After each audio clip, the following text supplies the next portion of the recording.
اور وہ وعدہ کیسے پورا کرتا ہے. یہ گناہگار انسان زمین پر ذکر خدا کی محفل سجاتا ہے. وہ کائنات کا پاک خدا، وہ پروردگار عالم اپنے پاک ملائکہ کو بولا کر آسمان پر اس کے ذکر کی محفل سجا لیا کرتا. یہ ہے آج کو ہم یہ اس کی سادہ سی باتیں میں آپ کے سامنے رکھنے لگا. اللہ کا ذکر کرنے کے لیے شاہ صاحب کی کتنی عمر تھی حضرت؟ 50-60 سال ہوئی ہوگی. شاہ صاحب کو اللہ نے پیر سید زبیر حسین شاہ صاحب رحمۃ اللہ تعالیٰ علیہ، آپ نے 50-60 سال ٹوٹل عمر بھائی آپ نے اللہ کا ذکر کیا اور ایک زبان سے کیا. آج یہ کتنی زبانیں ان کا ذکر کر رہی ہیں اور یہ کتنی زبانیں آپ جتنا سبحان اللہ کہہ رہے ہیں. میرے رب کی پاکی بیان ہو رہی ہے. جب رب کی پاکی بیان کرنے کے لیے وسیلہ اور سبب پیر سید زبیر شاہ صاحب کا عرس ہے تو میرے رب کا ذکر ہو رہا ہے اور رب کے ذکر کے صدقے آپ کو بھی ثواب مل رہا ہے کہ بلا پیر صاحب کو بھی ثواب رب عطا فرمانا. یہ ہے ذکر کا بدلہ ذکر. اب آپ گرامی رب کے اولیاء کون لوگ ہیں؟ یہ اولیاء کی محفل سجی ہے، اولیاء کی باتیں. کون لوگ ہیں؟ وہ لوگ ہیں جنہوں نے اپنی زندگیاں رب کے ذکر میں گزار دی، جنہوں نے اپنی زندگیاں رب کی محبت میں گزار دی، جنہوں نے اپنے آپ کو رب کی محبت میں رکھا، اپنے لیل و نہار کو رب کی محبت میں صرف کیا اور وقف کیا، اپنے ساری زندگی کی ایک ایک قیمتی ساتھ کو رب کے ذکر میں گزار دیا. رب تعالیٰ کو یاد کرتے رہے، رب کا نام لیتے رہے، رب کے نام کی مالا جپتے رہے. رب کائنات نے کرم کر دیا. رب نے ان پر دنیا میں بھی رحمتیں عطا فرما دی، ان کے جانے کے بعد بھی رحمتیں عطا فرما دی. سبحان کیسی رحمتیں رب عطا کرتا ہے. میرے آقا صلی اللہ علیہ وسلم ارشاد فرماتے ہیں، بخاری اور مسلم کی متفق علیہ حدیث مقدسہ ہے، فرمایا لا یزال العبد یتقرب الی الا بالنوافل. میرا بندہ نفلی عبادت کر کر کے میرے قریب ہو جاتا ہے، میرا قرب اختیار کر لیتا ہے، میرے قرب خاص میں آ جاتا ہے، میرا اپنا بن جاتا ہے، میرا پیارا بن جاتا ہے.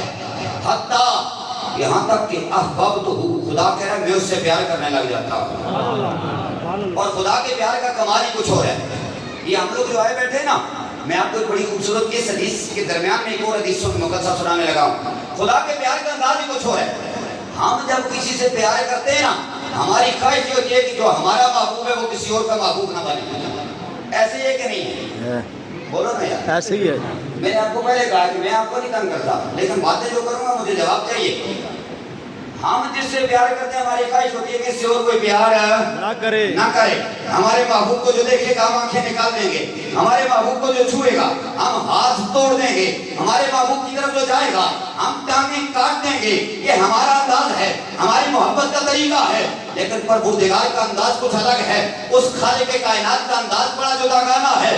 وہ جس سے پیار کرتا ہے، وہ جس سے محبت کرتا ہے، پھر اپنے جبریل کو بلاتا ہے. میرے نبی کا فرمان ہے، اپنے جبریل کو بلاتا ہے اور جبریل کو بلا کر کہتا ہے میرے جبریل میرے پاس آ جا. رب کی بارگاہ میں جبریل سدرہ پہ حاضر ہوتا ہے.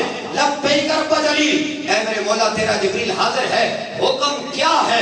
رب فرماتے ہیں جبریل میں دنیا میں فلاں بندے سے پیار کرنے لگا ہوں، میں دنیا میں فلاں بندے سے محبت کرنے لگا ہوں، میں فلاں بندے سے محبت کرنے لگا ہوں، فلاں میرا محبوب ہے. اے جبریل جا کر آسمانوں میں اعلان کر دے ساری آسمانی مخلوق اس میرے بندے سے پیار کرنے لگ جائے. یا اللہ اعلان کر دیا. فرمایا جبریل اب اتر جا سدرہ سے، اب اتر جا آسمانوں سے، ساتوں آسمانوں کو چھوڑ دے، چلا جا زمینوں پر. آج زبیر شاہ صاحب کی محبت میں آنے والوں اور صفات میں آنے والوں میرا رب کہتا ہے جبریل اب جا، میری اور تیری محبت یہ ہے میرے محبوب سے اور کوئی پیار نہ کرے. میرے رب کی محبت یہ ہے، اے جبریل جا کے ساری دنیا میں بھی اعلان کر دے فلاں شخص رب کا پیارا ہو گیا ہے، تم بھی اس سے پیار کرنے لگ جا. یہ میرے رب کا انداز ہے. اب میں بات یہ کرنے لگا تھا کہ رب جس سے پیار کرتا ہے پھر کلہ ہی پیار کو نہیں کرتا. ہم پیار کرتے ہیں تو کلے کلے پیار کرتے ہیں، لیکن رب جس سے پیار کرتا ہے پھر وہ ساری مخلوق کو اپنے پیار میں شامل فرما لیتا ہے. سبحان اللہ. آسمانی دنیا کو بھی شامل کرتا ہے، زمینی دنیا کو بھی شامل کرتا ہے. پھر وہ